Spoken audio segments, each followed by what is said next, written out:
The first time the HOA notice showed up in my mailbox, I thought it was a joke. Violation number 247, recreational vehicle storage, immediate removal required. I remember standing in my driveway with the paper trembling in my hand, sunlight baking the asphalt beneath my boots. It was a crisp May morning in Willow Creek Estates, a cookie-cutter subdivision just outside of Boise, Idaho. Rows of beige stucco houses, each with the same manicured lawn, lined the cul-de-sac like soldiers standing at attention. You could practically hear the hum of conformity in the air, and I had just broken the unwritten law. The offense was parked right in front of me, a 28-foot Winnebago RV, gleaming white with faded blue stripes, old but sturdy. Her name was June Bug, and she was more than just a vehicle. She was a promise. A promise to my late wife, to myself, to the life I swore I'd start living after retirement. I ran my hand along the side of the RV and exhaled slowly. They're not going to make this easy, huh, June Bug? I wasn't surprised. Willow Creek Estates prided itself on visual harmony, a phrase plastered all over their glossy HOA brochure. Trash cans had to be hidden by 6 p.m. Grass height was strictly regulated. Even Christmas lights were restricted to approved colors, which, of course, meant the HOA president's personal favorites. That president was named Harold Whitmore. If there was a face for suburban tyranny, Harold Smug, neatly combed one was it. He was in his late 50s, retired from a successful accounting career, and treated his volunteer HOA role like a full-time federal appointment. He walked around with a clipboard during his morning rounds, always looking for the next violation. People called him Sheriff Whitmore behind his back, though never to his face. And he hated my RV. I knew this because the notice wasn't the first time he'd brought it up. The first warning had come casually, at the mailbox 2 weeks earlier.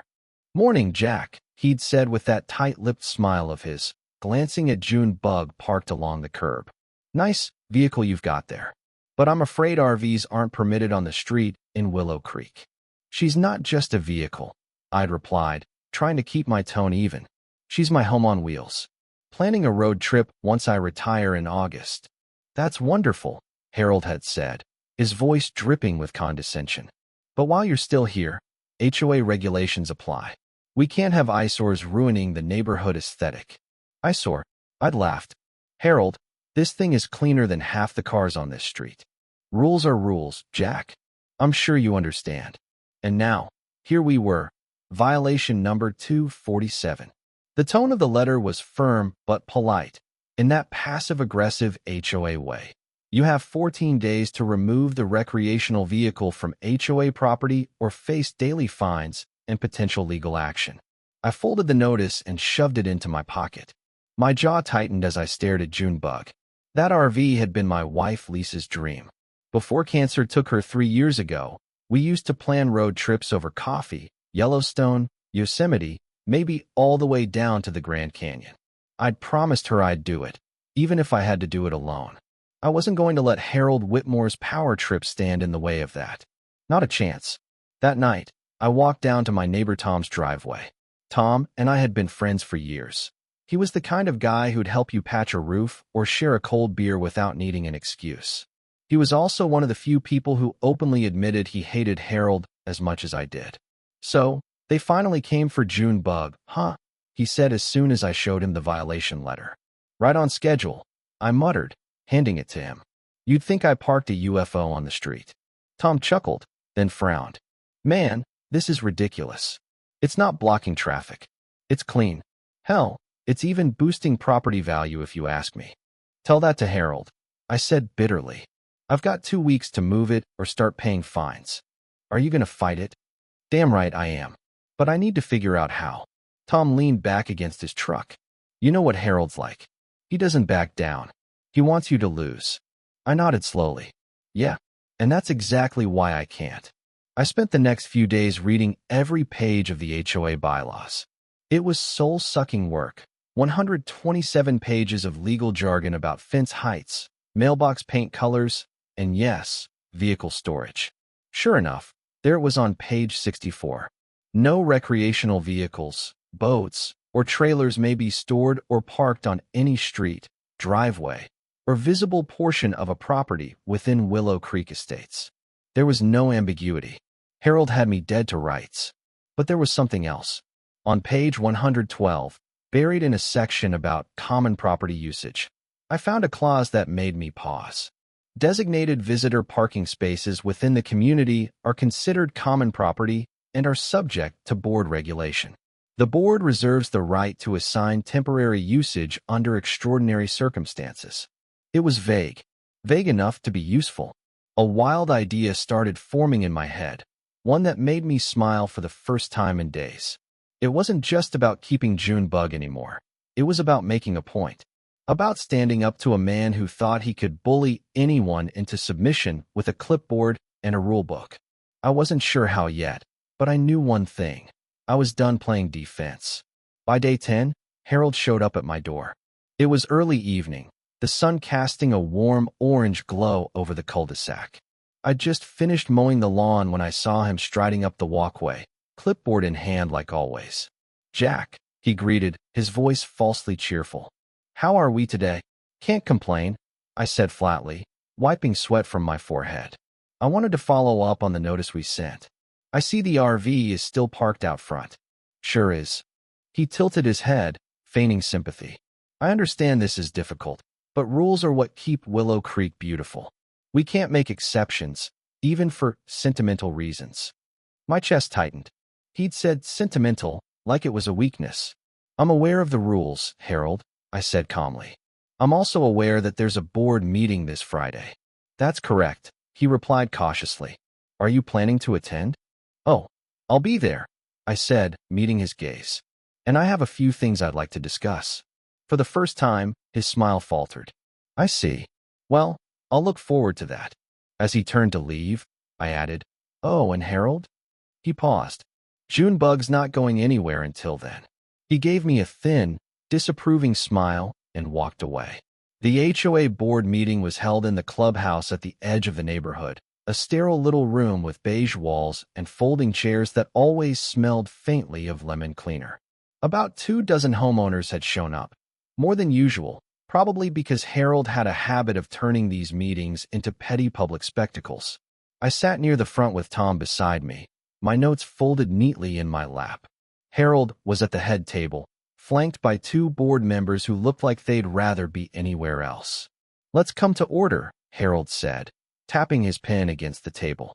"First item, ongoing violation regarding a recreational vehicle parked on Maplewood Lane." All eyes turned to me. "Perfect. Jack, would you like to speak?" Harold asked, his tone saccharine. "Gladly," I said, standing.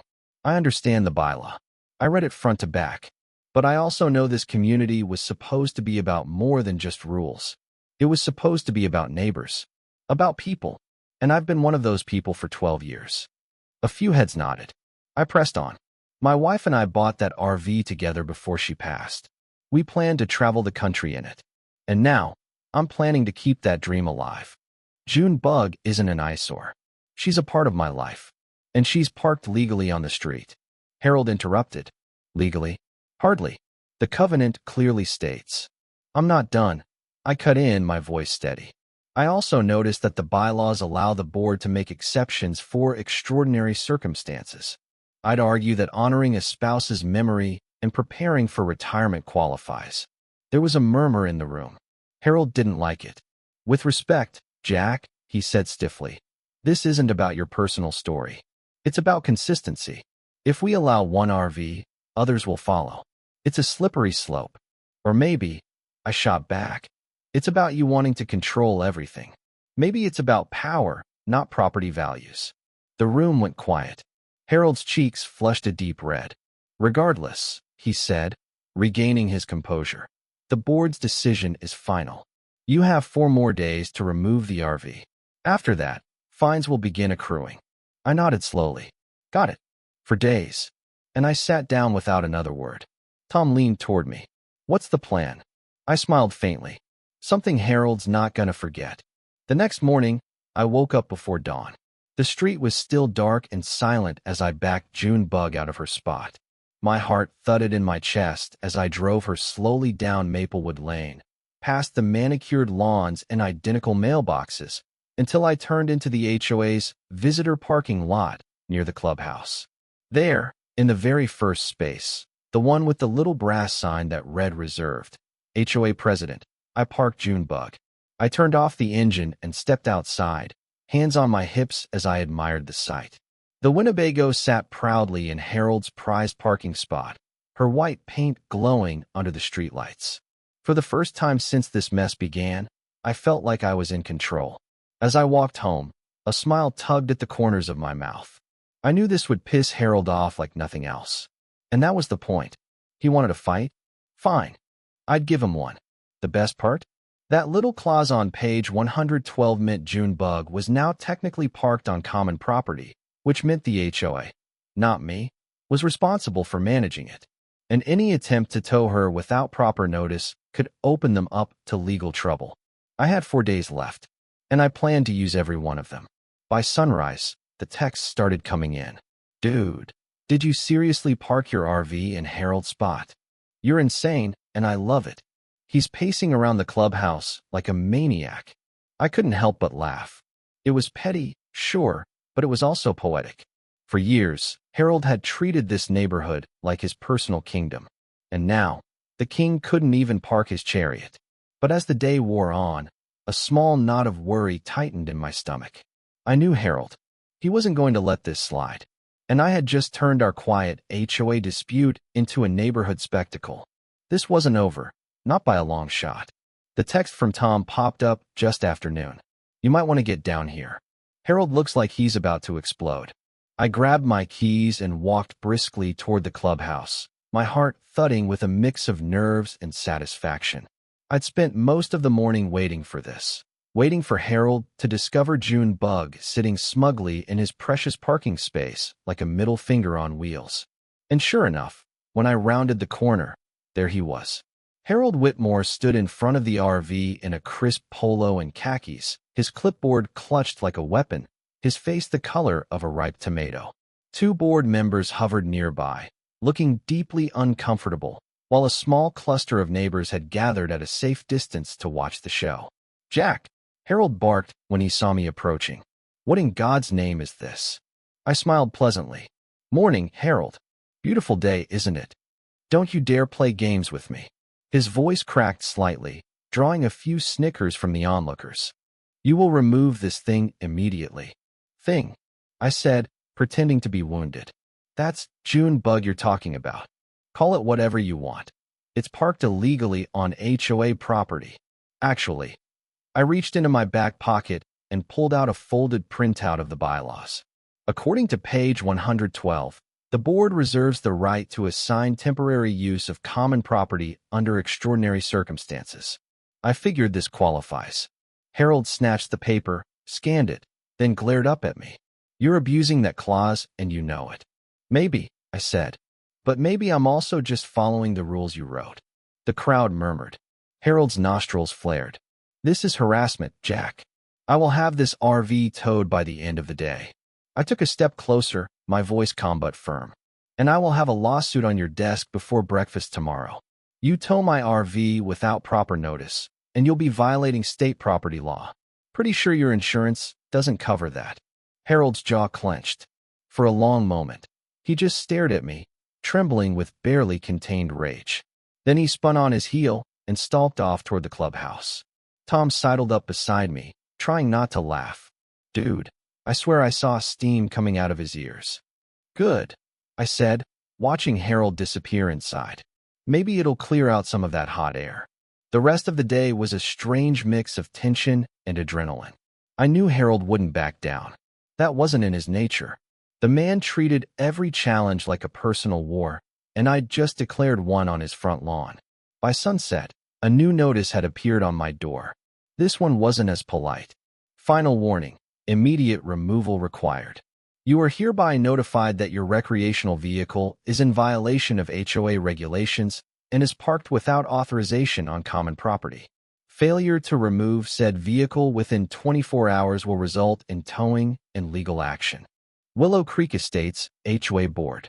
I read it twice, then handed it to Tom when he stopped by with a six-pack. He's bluffing, Tom said after skimming it. They can't tow without board approval, and a 7A notice. You're protected. Yeah, but Harold doesn't always follow the rules he enforces, I muttered, sipping my beer. He's arrogant enough to think he can do whatever he wants. Then maybe it's time to show him he's not untouchable. I looked up. What do you mean? Tom grinned. You're not the only one who's sick of his crap. People talk, man. He's pissed off half this neighborhood with his citations and fines. If you're going to stand up to him, now's the time. I hadn't expected backup. I'd always assumed everyone just grumbled about Harold behind closed doors. But maybe Tom was right. Maybe people were just waiting for someone to push back. All right, I said, feeling a surge of resolve. Then let's push. The next morning, the drama escalated. I woke to the sound of a diesel engine rumbling outside. When I stepped onto my porch, my stomach dropped. A tow truck was idling near the clubhouse, and Harold was there, pacing back and forth with his phone pressed to his ear. Oh, hell no, I muttered, grabbing my jacket and heading down the street. Morning, Jack, Harold said when he saw me, his tone almost gleeful. We're resolving this situation today. You're about to resolve yourself into a lawsuit, I shot back. You don't have board approval. You haven't given proper notice. You're breaking the law. I have verbal approval from 2 board members, Harold said smugly. 2 isn't a quorum, I replied. You need at least 3 for a binding decision. You know that. The tow truck driver, a burly guy in a faded ball cap, looked increasingly uncomfortable. I'm not looking to get sued here, fellas. You sure this is legal? It's fine, Harold snapped. Proceed. Don't touch it, I said, stepping between the truck and the RV. My voice was louder now, sharper. You lay a hand on this vehicle, and you'll be hearing from my lawyer. And probably the cops. By now, neighbors had started gathering again, more than yesterday. Some were filming. Others were openly cheering me on. Harold, this is over the line, shouted Mrs. Ortiz from across the street. You can't just tow someone's property like that. Yeah, another man yelled. You're abusing your power. Harold's face turned scarlet. Everyone, please return to your homes. This is HOA business. No, this is our business, Tom called out from the crowd. You work for us, remember? The tow truck driver sighed and shut off the engine. I'm out, he said, climbing back into the cab. Call me when you've got a court order. As the truck drove off, a ripple of applause spread through the crowd. I stood there, heart pounding, staring at Harold. For the first time, he looked uncertain, rattled. And that told me everything I needed to know. This wasn't just about an RV anymore. This was about control. And he was losing it. The fallout from the tow truck debacle spread through Willow Creek like wildfire. By that afternoon, a thread on the neighborhood Facebook group titled, HOA Gone Too Far, had over 200 comments. People shared stories of Harold's petty enforcement, fines for garden gnomes, warnings for slightly overgrown hedges, citations for leaving a trash bin out 20 minutes past the deadline. And over, they praised one thing: Jack standing up to Harold. I scrolled through the comments, stunned. It was like pulling back a curtain. People weren't afraid of Harold anymore. They were furious, and they were starting to realize that they had power too. Looks like the tide's turning, Tom said when he dropped by that evening. You've got support, man. Real support. Yeah, I said, setting my phone down. But that just means Harold's going to double down. And I was right. The following day, a certified letter arrived. This one wasn't from Harold, it was from a law firm. Notice of intent to pursue legal action. The Willow Creek Estates HOA hereby demands the immediate removal of the recreational vehicle currently parked on HOA property. Failure to comply within 48 hours will result in legal action seeking damages, legal fees, and enforcement costs. I read it twice, my jaw tightening. This was no longer just HOA saber-rattling. Harold was escalating the fight to the next level, and betting I'd cave under the pressure. Instead, I picked up the phone and called my cousin Sarah. Sarah wasn't just family. She was also one of the best real estate attorneys in Boise. Sounds like Harold's playing hardball, she said after I explained the situation. But he's bluffing again. That letter is meant to scare you. They can't just sue you without following proper procedure. So I should ignore it. No, she said firmly. We're going to respond. I'll draft a cease and desist and notify them that any attempt to tow or litigate without a board vote and 7-day notice will be met with legal action.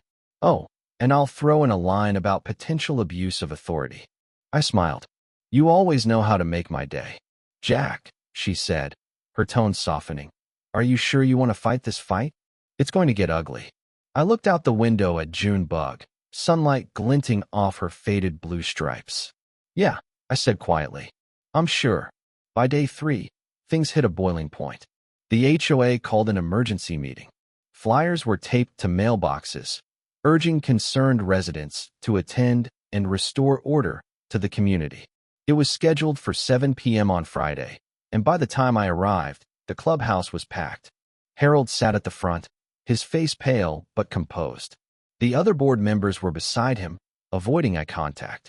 I spotted Tom in the back, along with dozens of neighbors I'd never spoken to before. The air buzzed with tension. Thank you all for coming, Harold began. I know there's been unrest in the community. I want to address the situation directly. Mr. Jack Reynolds has repeatedly violated HOA regulations and refused to comply with lawful orders. Murmurs rippled through the crowd. I stood up. That's a hell of a way to say followed the rules better than you did, I said loudly. Mr. Reynolds, Harold snapped, you'll have a chance to speak. I am speaking, I interrupted. And I'm speaking for a lot of people here. People who are tired of being bullied by a man who thinks a clipboard gives him authority over their lives. Applause broke out. Harold's composure cracked. This isn't about bullying, he said, raising his voice. It's about maintaining property values, order, and community standards. Property values? Mrs. Ortiz shouted from the back. My house didn't go down in value when Jack parked his RV. It went down when you fined me $200 for planting sunflowers. Laughter erupted. Harold slammed his gavel. Order. Order. But order was gone. The room had turned on him. One by one, people stood up, telling stories, airing grievances, calling out Harold's hypocrisy. What had started as a meeting to condemn me had turned into a full-blown revolt. Finally, someone yelled, "Vote him out." The room roared with agreement. Harold looked stunned. You can't just... Yes, we can, Tom shouted. The bylaws allow a vote of no confidence if 2/3 of homeowners support it. And I think we're there. For a long moment, Harold just stared out at the angry crowd, his grip on the gavel trembling. Then, without a word, he stood up and stormed out of the room. The door slammed behind him, and the clubhouse erupted in cheers. I stepped outside into the cool night air, my heart racing. Tom joined me, grinning from ear to ear. You did it, he said. You actually did it. I shook my head. We did it. All of us. He clapped me on the back. So what now? I glanced down the street toward June Bug, still parked proudly in Harold's spot. Now, I said, we see how far Harold's willing to go. Because deep down, I knew this wasn't over. Not by a long shot. Harold might have lost the battle tonight, but men like him didn't quit. They came back swinging. The storm didn't hit all at once. It crept in slowly, the way trouble always does, a shadow lengthening across the edges of what you thought was safe. 3 days after the HOA revolt, the neighborhood was buzzing. People I'd barely spoken to were stopping me on the street, shaking my hand, thanking me for standing up to Whitmore. Someone even taped a handwritten sign to the clubhouse door that read, "Down with the Clipboard King." It was funny until it wasn't. The first real sign that Harold wasn't done came on a Wednesday afternoon. I was cleaning out June Bug's cabinets when Tom came jogging up the driveway, his face pale. "Jack," he said, out of breath, "you need to see this." He handed me a folded piece of paper. It was a cease and desist, only this time, not from the HOA. It was from Harold himself, filed through a private attorney. He was accusing me of intentional infliction of emotional distress and public defamation. I stared at the paper, dumbfounded. Is he serious? Tom nodded grimly. Dead serious. He's saying you orchestrated a smear campaign against him. I laughed, but there was no humor in it. He humiliated himself. All I did was park an RV. Yeah, but this means he's not backing off, Tom said. He's digging in. That night, I sat on my porch long after sunset, staring at the quiet street. A cool wind rustled the trees, and June bug gleamed softly under the streetlight. I should have felt victorious, but all I felt was a slow, gnawing tension in my chest. Men like Harold didn't lose gracefully. They burned the house down before they handed over the match. The next blow came Friday morning. I woke to the sound of metal clanking. At first, I thought it was construction until I heard the hiss of compressed air. I jumped out of bed and bolted out the front door, barefoot and shirtless. And there he was, Harold Whitmore, in broad daylight, crouched by June Bug's front tire, an air compressor hose in hand, a smug little smile on his face as the tire sagged under his tampering. "What the hell are you doing?" I shouted, sprinting down the driveway. Harold jerked upright, startled. I'm performing a safety check." "Eh, what?" He straightened, brushing imaginary dust from his khakis.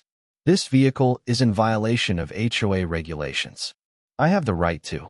You have the right to get the hell away from my property," I roared, stepping between him and the RV.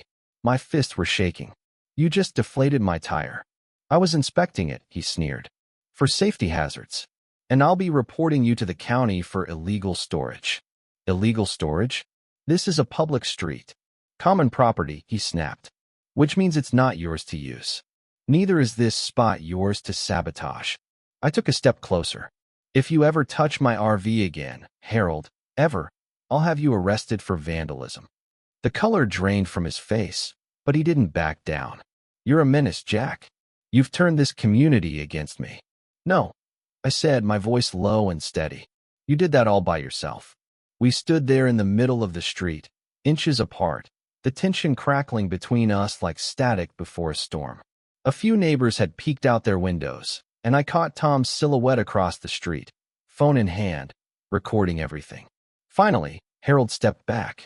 "You'll regret this," he hissed. "I promise you, you'll regret this." He stormed off down the street, muttering to himself.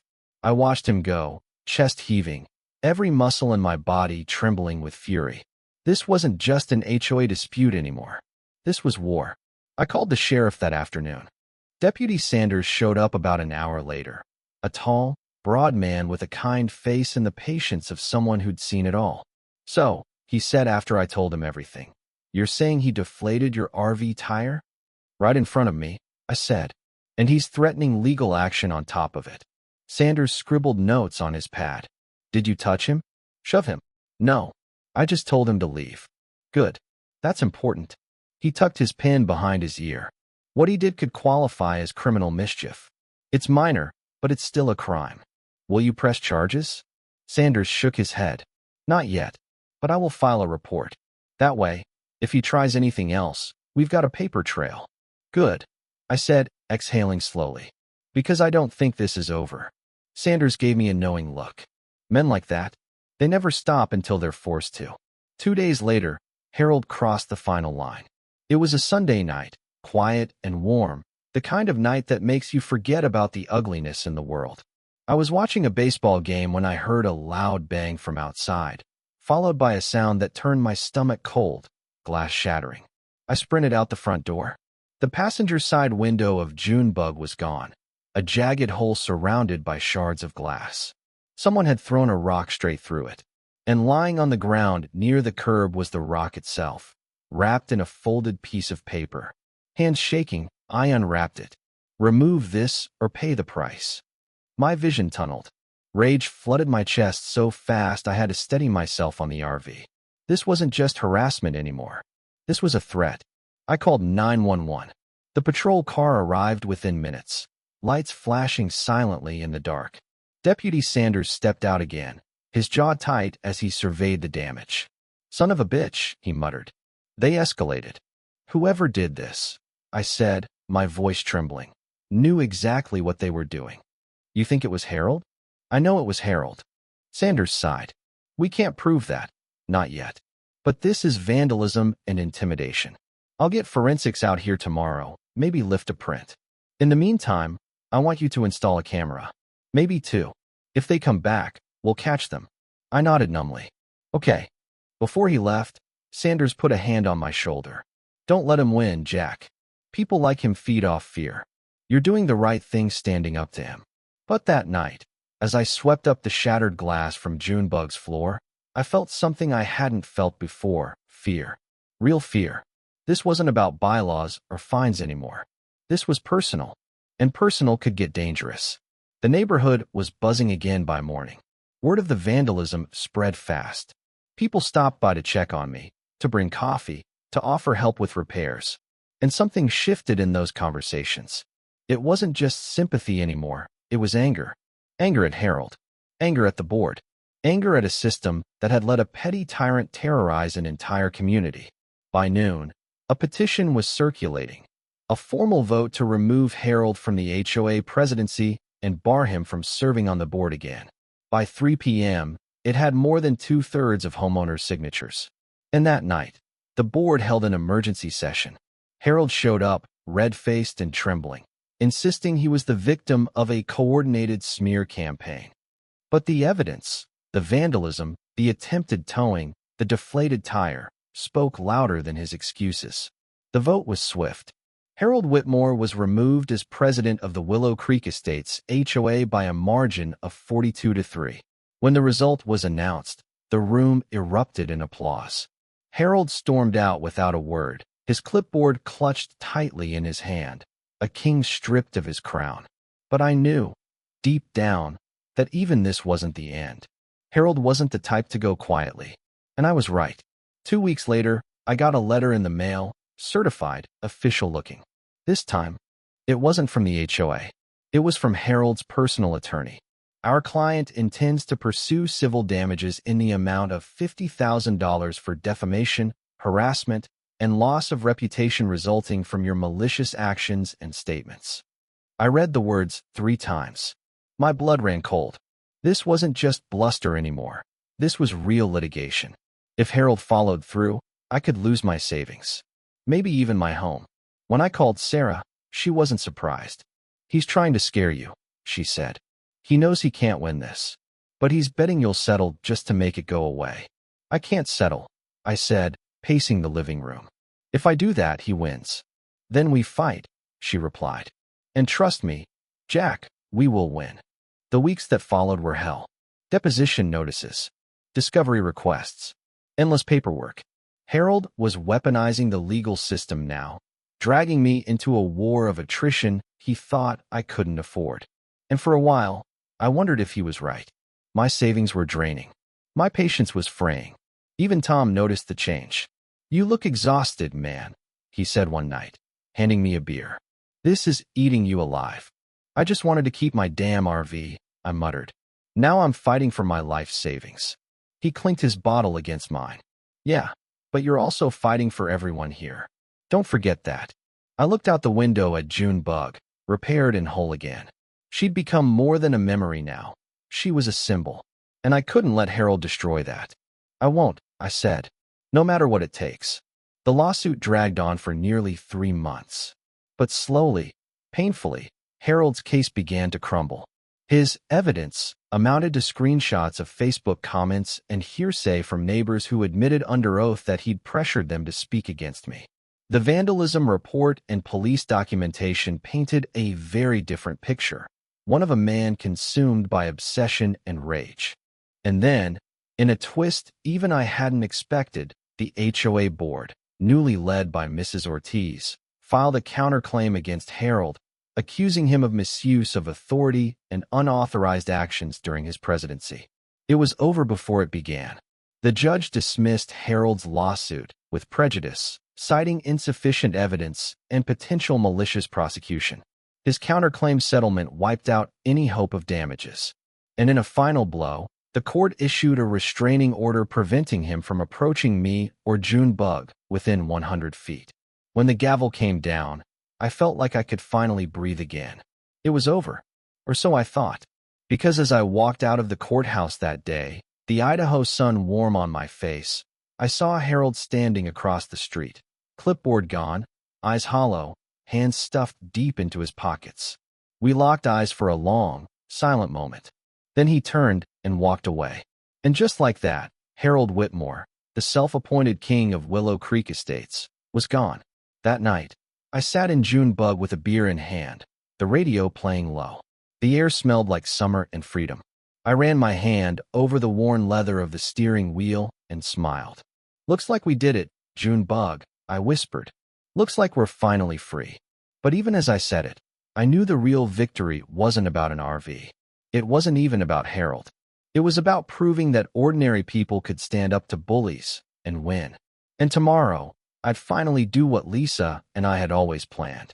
I'd put the key in the ignition, point June Bug toward the horizon, and start the journey we'd dreamed of.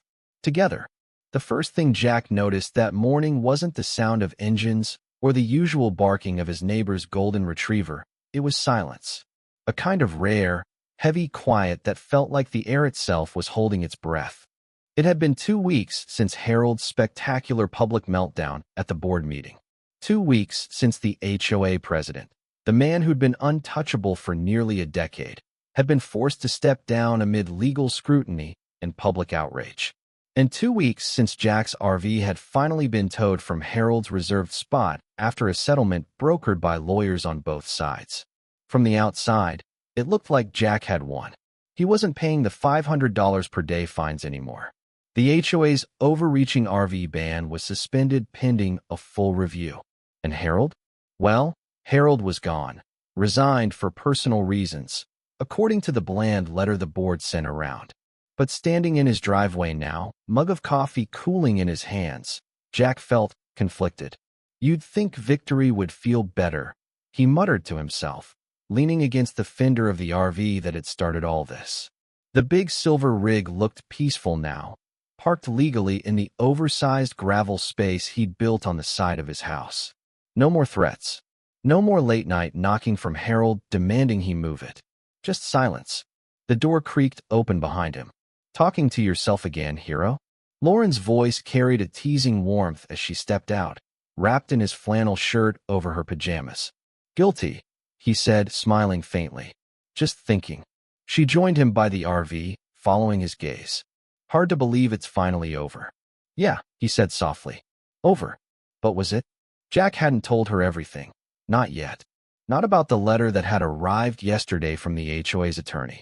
It wasn't a threat, not exactly. More like a warning. The board had voted to revise the RV policy with input from a new committee. They invited him to join, or risk being excluded from decisions that would affect him directly. It was, in essence, an olive branch. But it was also a reminder that this fight wasn't really over. It might never truly be. Lauren slipped her hand into his. You did the right thing, you know, even if it got messy. Did I? He asked, glancing at her. I mean, yeah, Harold was a bully, and the rule was unfair. But I also parked the damn thing in his spot. I poured gasoline on the fire. She tilted her head. He lit the match. Don't forget that. Jack chuckled, but the guilt still sat heavy in his chest. It wasn't just Harold. It was the way neighbors had stopped waving for a while. The way kids had crossed the street to avoid the shouting matches. It was how the quiet little community they'd loved had turned into a battlefield. And he had been right at the center of it. A week later, Jack found himself standing in the clubhouse meeting room again, the same one where Harold had screamed himself out of power. But this time, it felt different. There were new faces on the board. Marcy Patel, the soft-spoken accountant from 2 streets over, had been elected interim president. A younger couple, Tyler and Melissa, had joined as at-large members, promising transparency and fairness. And most surprising of all, Harold himself was sitting quietly in the back corner, arms crossed, looking 20 years older than he had a month ago. Jack took a deep breath and walked to the microphone. Evening, everyone, he said. Most of you know me, Jack Carter, Willow Creek Drive. I guess I'm the guy who started all this. A ripple of laughter broke the tension. It felt good to hear. I want to start by saying, I never set out to make enemies. I just wanted a place to park my RV. A place I could use to take my family on trips, make memories, live a little. I didn't expect it to turn into a war. And for that, I'm sorry. The room was silent.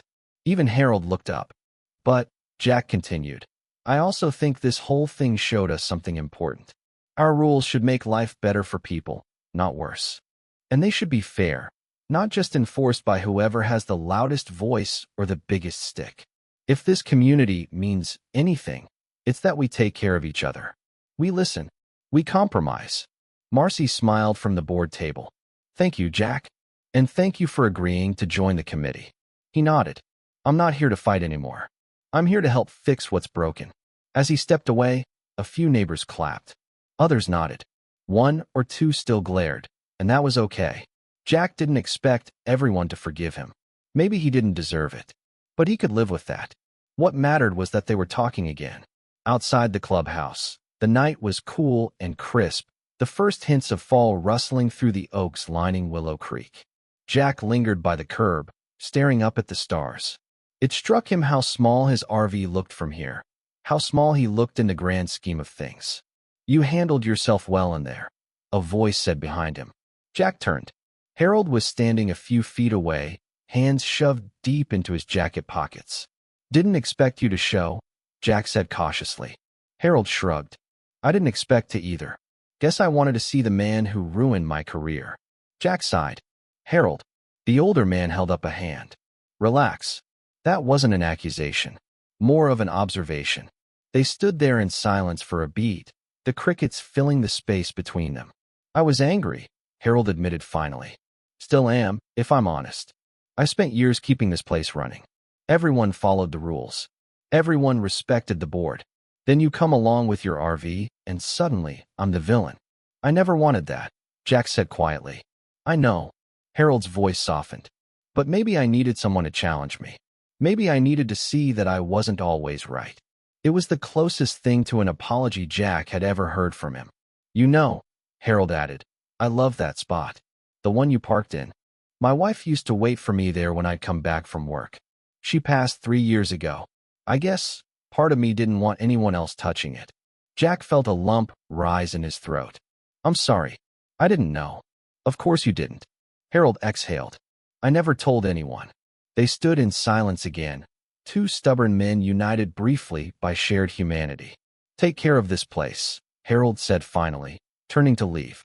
It's yours now as much as anyone's. Harold, Jack called after him. For what it's worth, I hope we both learned something from all this. The older man paused, then nodded once before disappearing into the night. Weeks passed. Life slowly returned to normal in Willow Creek, or at least a new version of normal. The RV committee proposed a new set of guidelines. Owners could keep vehicles on their property if they were screened and maintained. Short-term guest parking would be allowed on certain streets. Enforcement would require a community vote, not just board approval. It wasn't perfect. It would take months before anything was finalized. But it was progress. And for Jack, that was enough. On a chilly Saturday morning, he stood in the driveway loading gear into the RV. Lauren handed him a thermos of coffee while Lily and Max, their kids, darted around excitedly with backpacks and sleeping bags. Where to first? Lauren asked with a grin. Yellowstone, Jack said.